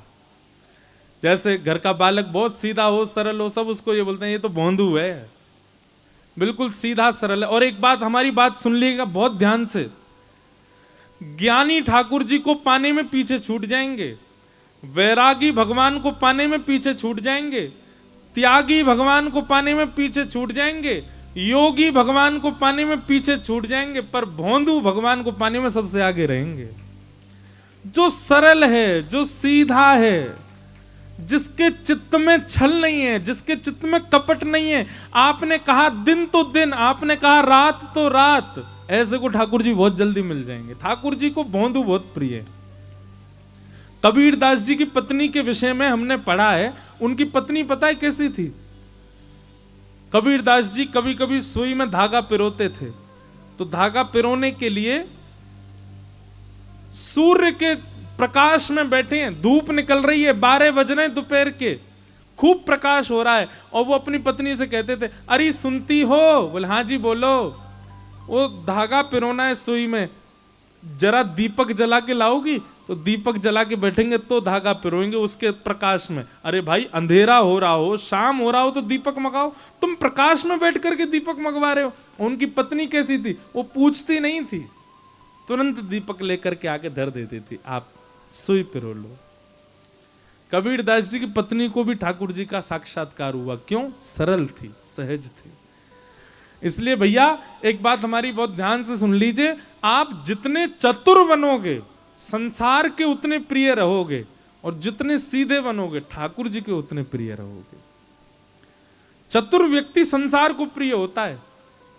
ओहो, विवाह में अड़चन आ रही है, विवाह में कोई दिक्कत आ रही है, तो घर का वो सदस्य ढूंढा जाता है जो बहुत चतुर होता है। या तो चतुर व्यक्ति ढूंढा जाता है या फिर बहुत अनुभवी व्यक्ति ढूंढा जाता है। बड़े बूढ़े लोगों से पूछा जाता है, सलाह मशवरा की जाती है, आप बताइए क्या करें, ऐसे ऐसे अड़चन आ रही है। या फिर चतुर व्यक्ति ढूंढा जाता है जो बहुत जल्दी जल्दी कैसी भी स्थिति हो उससे सुलझना जानता है। ऐसा चतुर व्यक्ति ठाकुर जी को प्रिय नहीं है। तो वृंदावन में एक भक्त गैया चराता था, एक आश्रम की गैयाओं की सेवा करता था। इतना सीधा था कि पूरे आश्रम के बालक, आश्रम के गुरुजी सब उसको बोलते थे भोंदू। उसका नियम था, वो शाम को जैसे आप लोग बैठे ऐसे बैठ करके अपने गुरुजी के प्रवचन सुनता था। कथा सुनने से ठाकुर जी से प्रेम कैसा होता है ये हम बता रहे हैं। तो एक बार गुरुजी वर्णन कर रहे थे कथा में कि भगवान श्री कृष्ण भांडीर वन, यमुना जी के पल्ली पार भांडीर वन में गैया चरा रहे थे। और भांडीर वन में गैया चराते हुए श्री कृष्ण का स्वरूप कैसा है? बोले मोर मुकुट धारण किया है, बैजंती माला पहनी है, वेणु का रौ कर रहे हैं, मधुर बांकी अदा से चल रहे हैं, पीली धोती पहनी है, सुंदर नीला पटका पहना है, ठाकुर जी में से कस्तूरी की सुगंधी आ रही है। और ठाकुर जी गैयाओं आगे गाय, पाछे गाय, इत गाय, उत गाय, चारों तरफ गैयाओं के बीच में ठाकुर जी हाँकते भय गैयान को चल रहे हैं। अब सामने बैठा भोंदू सुन रहा था। भोंदू बोला, गैया चराने तो मैं भी जाता हूं, और 2-3 बार तो मैं भी भांडीर वन गया हूं, मुझे तो श्री कृष्ण नहीं मिले। उसके चित्त में ये बात नहीं आई कि ये द्वापर युग की बात बता रहे हैं। उसको ये लग रहा है कथा सुनते सुनते कि गुरुजी कह रहे हैं, इसका मतलब अभी भी कृष्ण गैया चरा रहे होंगे। यहां इतने लोग बैठे, हमें बिल्कुल सत्य बताना। हम जब कथा सुनाते हैं, ठाकुर जी की कोई लीला बताते हैं, तो आपके चित्त में ये बात आती ही नहीं है कि अभी ऐसी लीला हो रही होगी। आपके चित्त में आता है किसी काल में भगवान करते रहे होंगे। क्यों? हम चतुर बहुत हैं, हमको लगता अभी थोड़ी होती होगी लीला। पर भोंदू के मन में आया, ये गुरुजी कह रहे हैं भांडीर वन में ठाकुर जी गैया चराते हैं, इसका मतलब भांडीर वन तो मैं भी जाता हूं, मुझे तो नहीं मिलते ठाकुर जी। फिर स्वयं कोई टोक करके बोला, अरे भोंदू तू भोरो है, तेने खोजो ही नाए होगो, तू भांडीर वन जावे, गैयान को चरतो भयो छोड़ के स्वयं पेड़ के नीचे जाके सो जाए, कहां तो मिलेंगे ठाकुर जी। अब की बार जाऊंगो, ढूंढूंगो ठाकुर जी कहां हैं। इतना भोला। अगले दिन गैया चराने के लिए गया तो भांडीर वन में अब वो तो ढूंढने लगा। गुरुजी से प्रवचन में सुना था कदम्ब वृक्ष के नीचे ठाकुर जी मिलते हैं, तो कदम्ब के वृक्ष ढूंढने लगा, कहां है कदम्ब वृक्ष। गुरुजी ने कहा था जहां छांव होती है ठाकुर जी वहां बैठते हैं, तो छांव में जाके ढूंढने लगा। गुरुजी ने कहा था ठाकुर जी यमुना जी के तट पर मिलते हैं, तो यमुना पुलिन पर घूमने लगा। 1 दिन, 2 दिन, 3 दिन, 4 दिन, अब तो रोज भोंदू ढूंढे, पूरा भांडीर वन ढूंढ लिया। 4 दिन बाद श्री राधा रमन लाल जी से रुका नहीं गया, बोले कि ये भोंदू रोज ढूंढता है मुझको, इसको लगता है मैं गैया चराने आता हूं, आज इसकी मनोकामना पूरी कर ही देता हूं। और आज भोंदू जैसे ही भांडीर वन में गया गैया चराने के लिए, तभी क्या दिखता है, असंख्य गायों का झुंड सामने से आ रहा है, विशाल सींग सब गैयाओं के, ये महाराज विशाल गैया। और जैसे ही वो गैया इतर हुई, इतर होते ही उसने क्या देखा, श्याम वर्ण त्रिभंग लली पीतांबरी पहने हुए श्री बाल कृष्ण चलते हुए उसकी ओर आ रहे। मोती की लड़ धारण करी है, घुंघराले केश हैं, एक मोर पिछ ऊपर पहना हुआ है, कानों में मकराकृत कुंडल हैं, गले में सुंदर वैजंती माला है, ऊंची धोती पहनी है, पांव में मोटे मोटे कड़ूला पहने हैं, हाथों में कंगन पहने हैं, बाजूबंद पहने हैं, कटाक्ष कटीले नेत्र हैं, मधुर मुस्कान है, श्याम वर्ण के ठाकुर जी चलते भय गैया चराते भय आ रहे हैं। ऐसे बढ़िया सुंदर एक डंडा अपने कंधा पे लगा के और दोनों दोनों हाथ ऐसे उस पर पधरा करके ठाकुर जी चलते भाई गैयान के पीछे पीछे आ रहे हैं। भोंदू ने जैसे ये स्वरूप देखा वहीं से ही दंडवत होने लगा, जय हो जय हो जय हो, आज दिख गए श्याम सुंदर। ठाकुर जी उसके पास आके खड़े हो गए, अरे लाला। अब वो तो उसके तो हाथ पांव कांपने लगे ठाकुर जी को देख के। ठाकुर जी बोले, अरे यहां कहा कर रहा है? अब तो वो तो बोले ही नहीं पा रहा, उसका तो मुंह कांप रहा है। ठाकुर जी बोले, घबराए मत, तो मारवे थोड़ी आया हूं मैं। अच्छा ये बता तेरा नाम कहा है? तो भोंदू ने उत्तर दिया, मेरा नाम भोंदू है। अब तो भोंदू नाम सुनते ही ठाकुर जी बोले, कहा नाम बताया तेने? बोले मेरा नाम भोंदू है। ठाकुर जी तो बैठ गए, जोर जोर से हंसने लगे, कभी इधर गिरे कभी उधर गिरे, लोटपोट है करके। ठाकुर जी फिर पूछे, तेरा नाम कहा है? बोले मेरा नाम भोंदू है। अब तो ठाकुर जी इतने खुश हुए, उसको ऐसे गले में उसके गलवैयां डाल करके अपने हृदय से लगा, वो तेरा नाम बड़ा सुंदर, सुन तू मेरो मित्र बन जा, आज तो मैं तेरा मित्र हूं। भोंदू के नेत्रों में आंसू आ गए, बोले मैं आपके लायक ना हूं ठाकुर जी। बोले ऐसे काय को बोले? देख तू भी गैया चरावे, मैं भी गैया चराऊं, तू गैया को दूध काढ़े, मैं गैया को दूध पीऊं, तू गैया को दूध काट के मक्खन बनावे, मैं मक्खन खाऊं, तू भी भांडीर बनावे, मैं भी भांडीर बनावे, मैं भी भांडीर बनाऊं, हम दोनों एक से। और सुन, तू भी भोंदू और मैं भी भोंदू, हम दोनों मित्र हैं, सब तो समान है। भोंदू बोलो, आप भोंदू कैसे? बोले मैं हूं भोंदू, दुनिया के भगत आमे 100 रुपया चढ़ा करके 1 करोड़ मांग के जाए मैं दे दूं, मैं हूं भोंदू, सीधा हूं, सबन पर कृपा कर दूं, तेरे जैसो सीधा हूं। भोंदू से मित्रता हुई। ठाकुर जी बोले अब बात ही बना तो रहेगो, कचुक खवावे को पिवावे को भी, चल जल्दी निकार, कचुक खवा, मुझको भूख लग रही है। भोंदू 2 रोटी लेके गया था बस, उसने 1 रोटी ठाकुर जी के आगे धर दी। और इतना भोंदू है, अब हम आप सब लोग होते तो हम तो इतने चतुर, सब धर देते साहब ठाकुर जी के आगे, पर भोंदू ने 1 ही दिया, वो 1 मैं भी तो खाऊंगा। ठाकुर जी के आगे धर दी, वहां में अचार धर दियो। ठाकुर जी ने चट चट सबरी रोटी खा ली। अब भोंदू से कहने लगे, अरे तेरा मित्र बनूं, चल ला ये रोटी दे दे। तो भोंदू बोलो, आधी ले लो, आधी मैं खाऊंगा, मुझको भूख लग रही है। ठाकुर जी बोले, तू बहुत सीधा भैया भोंदू, ले आधी तू खा, आधी मैं खाऊं। भोंदू बोलो, अब मुझको पता चल गई तुम्हारी खुराक बहुत ज्यादा है, कल से मैं 2 रोटी तुम्हारे काज अलग से ले आऊं। ठाकुर जी बोले, दारी के 2 रोटी में मन ना लगेगा, 4 लियो मुझको। भोंदू बोलो, तो 2 मेरी 4 आपकी। ठाकुर जी बोले, हाँ ऐसे ही करियो। ठाकुर जी अपनी गैया लेके चले गए, भोंदू अपनी। अब भोंदू इतना सीधा, उसने आश्रम में जाके किसी को नहीं बताया, उसको लगा ये सब भगवान से मिलते हैं, मैं ही अभागा हूं, मुझे इतने दिन बाद ठाकुर जी मिले हैं। शाम को जाकर के हाथ पांव धो के गैया सब गौशाला में बांध दी, सानी कर दी, दूध निकाल के शाम को सत्संग में जाके बैठ गया, पूरी कथा सुनी, रात में सो गया। बहुत प्रसन्न है भोंदू, ठाकुर जी मेरे संग खेलने आए थे। दूसरे दिन भोंदू गया रसोई घर में, जाके रसोईया से कहने लगा, भैया आज 6 रोटी दे दो। बोलो, ए भोंदू तू तो 2 ही रोटी पाता है, ये 6 रोटी क्यों चाहिए? भोंदू बोलो, वो नंद नंदन ठाकुर जी आए थे कल गैया चराते हुए, भूखे रह गए, बड़ो पेट है उनको, यूं करे 4 रोटी लियो, मेरे 4 उनकी 2 मेरी। रसोईया बोले, ए भोंदू कुछ भी बोल लो है, नंद नंदन ठाकुर जी आए, एक काम कर गुरु जी से बुलवा दे, गुरु जी बोल देंगे तो दे देंगे हम तो को। भोंदू गया गुरु जी के पास, गुरु जी एक निवेदन करनो। गुरु जी बोले, हाँ भोंदू बोल। मैं गैया चरावे जा रहे हो तो मैंने रसोईया से कही 6 रोटी दे दे, वो मना कर रहा है, आप कह दो। रसोईया ने कही, जय जय ये 2 ही रोटी खावे, आज 6 का ही को मांग रहे हो?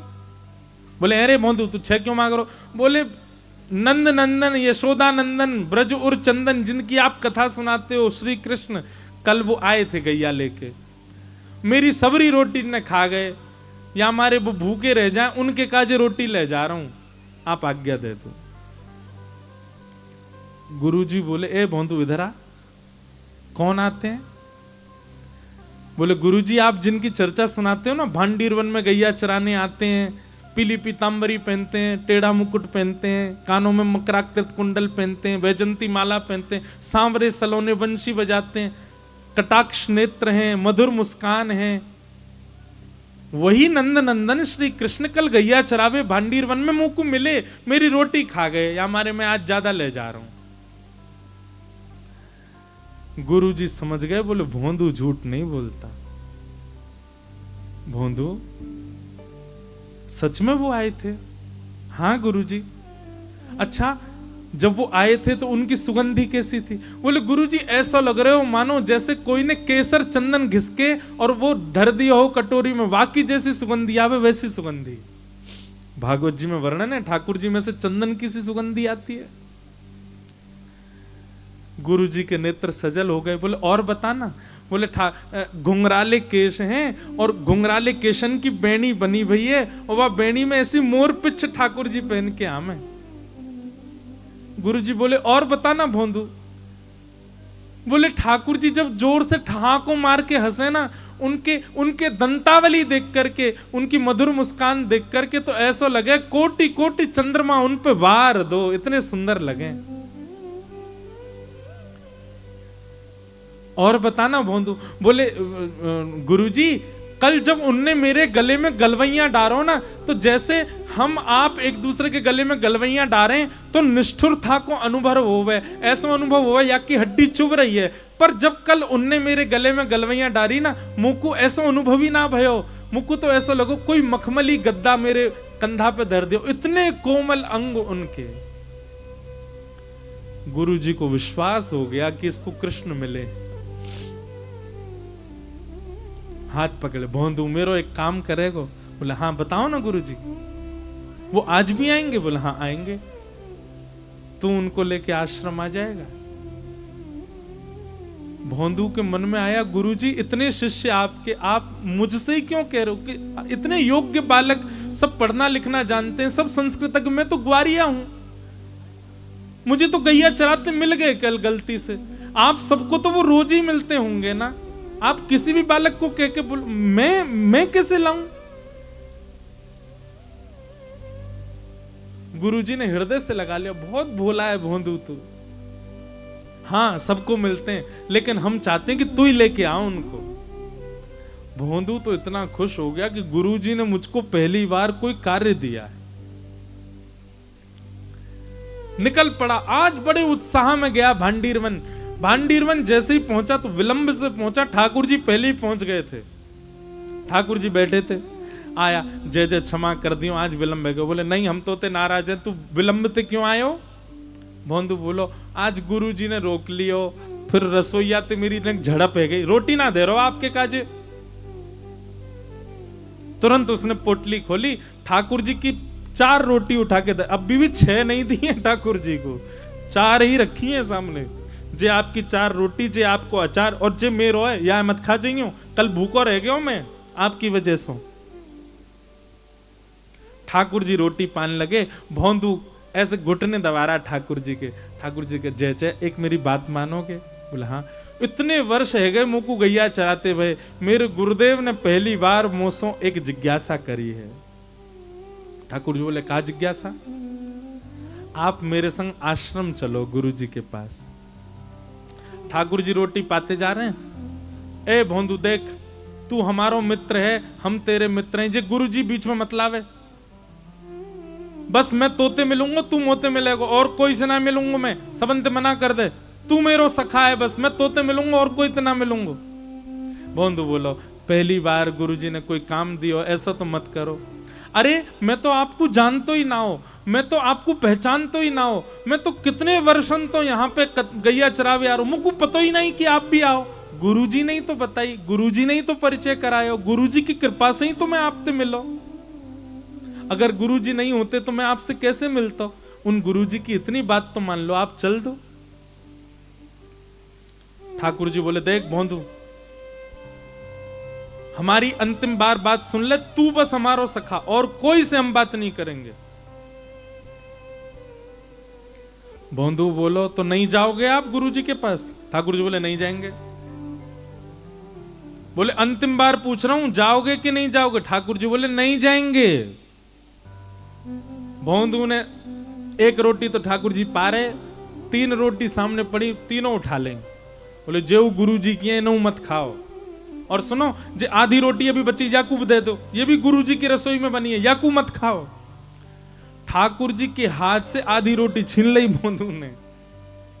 अरे गुरु जी की कृपा से मिले हो, मैं एक ही बार तो आपसे कह रहा हूं कि गुरु जी से मिलवे चलो, मना कर रहे हो, ज्यादा ही भगवान बन रहे हो अपने मन में। ठाकुर जी बोले रोटी तो पूरी पान दे, नहीं मिलेगी रोटी, रोटी भी गुरु जी के घर की है, और रोटी खावे को इतना ही मन है तो पहले मुंह को वचन दो कि गुरु जी के पास चलोगे तो रोटी मिलेगी, नहीं तो नहीं मिलेगी। ठाकुर जी बोले ले जा अपनी रोटी ने, लेकिन तेरे गुरु के पास ना जाऊंगा मैं। भोंदू ने तुरंत पोटली बांधी, और पोटली बांध करके और उठ गयो, अपनी गैयान को इकट्ठो करने लगो। ठाकुर जी बोले क्या कर रहा है?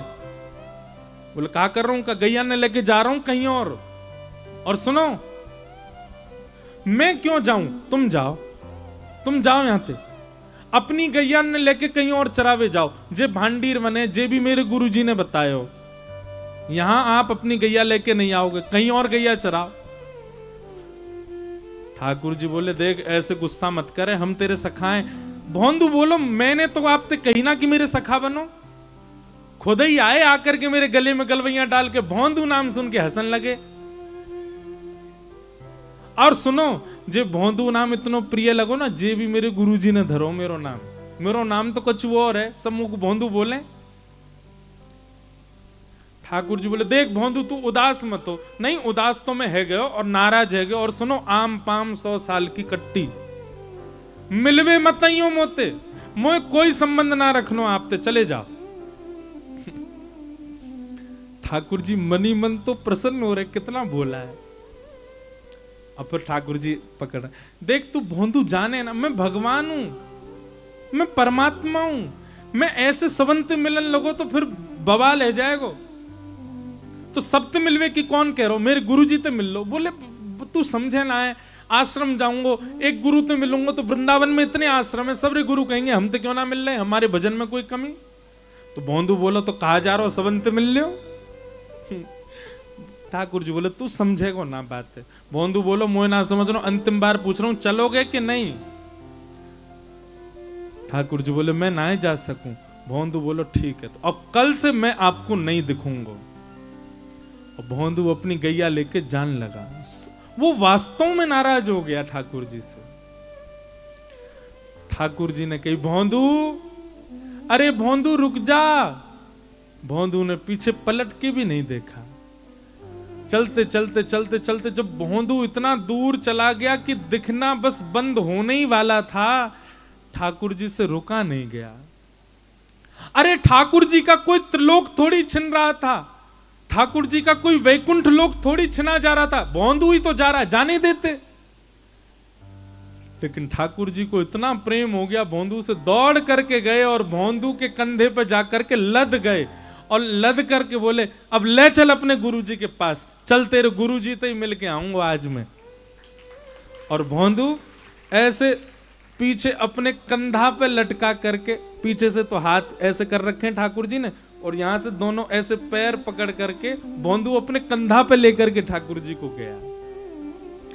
संध्या का समय, गुरुजी द्वार पर ही बैठे थे, तभी देखा कि आश्रम की गैया आ रही हैं। गुरुजी तो व्याकुल हो गए, अब दिखेंगे अब दिखेंगे अब दिखेंगे। और जैसे ही उन गायों का झुंड थोड़ा सा इतर हुआ, तभी वो दृश्य देखा, वो छवि देखी, भोला भाला सा भोंदू और अपने कंधे पर जगत नियंता जगदाधार श्याम सुंदर को पिद्दी पर लेकर के आ रहा है। देखते ही गुरुदेव मूर्छित होकर के गिर पड़े, मूर्छा आ गई उनको। जैसे ही गुरुदेव को मूर्छित होते हुए देखा, भोंदू ने ठाकुर जी तो छोड़ दिए, दौड़ के गए गुरु जी को संभालन लगो। जल आदि डालो, गुरुजी होश में आए, जैसे नेत्र खुले तो क्या देखता है कि भोंदू की गोद में गुरुजी हैं और सामने श्याम सुंदर खड़े। दर्शन करके रोना बंद ही नहीं हुआ। ठाकुर जी को प्रणाम किया और ठाकुर जी को प्रणाम करने के बाद भोंदू के चरणों से लिपट गए गुरुदेव। भोंदू कहने लगा, गुरुजी क्या कर रहे हैं आप अरे जे मत करो, अरे गुरुजी मैं या के योग्य ना हूं। गुरुजी कहने लगे, भोंदू अपना घर त्याग दिया, अपना परिवार त्याग दिया, सन्यास मार्ग अपना लिया, वृंदावन आकर के बस गए, वेदों का अध्ययन किया, शास्त्रों का अध्ययन किया, अनुष्ठान किए, पुराणों का अध्ययन किया, विद्वान बने, लेकिन कभी ठाकुर जी को नहीं देख पाए। और तू अंगूठा छाप, बिल्कुल पढ़ा लिखा नहीं, इतना भोला, इतना सीधा कि चंद्रमा को सूर्य बता दें तो तू मान लेता है। तेरे सीधेपन से आज जगत नियंता जगदाधार तेरी कंधे पे बैठ करके आ गए। धन्य है भोंदू। ठाकुर जी ने गुरुदेव को दर्शन दिया और भोंदू को अपने संग लीला में लेकर के भगवान वहां से अंतर्ध्यान हो गए। भोंदू अदृश्य हो गया। ठाकुर जी उसको लेके चले गए अपने संग। भैया चतुर बन के आप संसार के प्रिय बन सकते हो, पर भोले बन के, सीधे बन के, सहज बन के, सरल बन के आप ठाकुर जी के प्रिय बन जाओ। इसलिए सहज रहो, सरल रहो,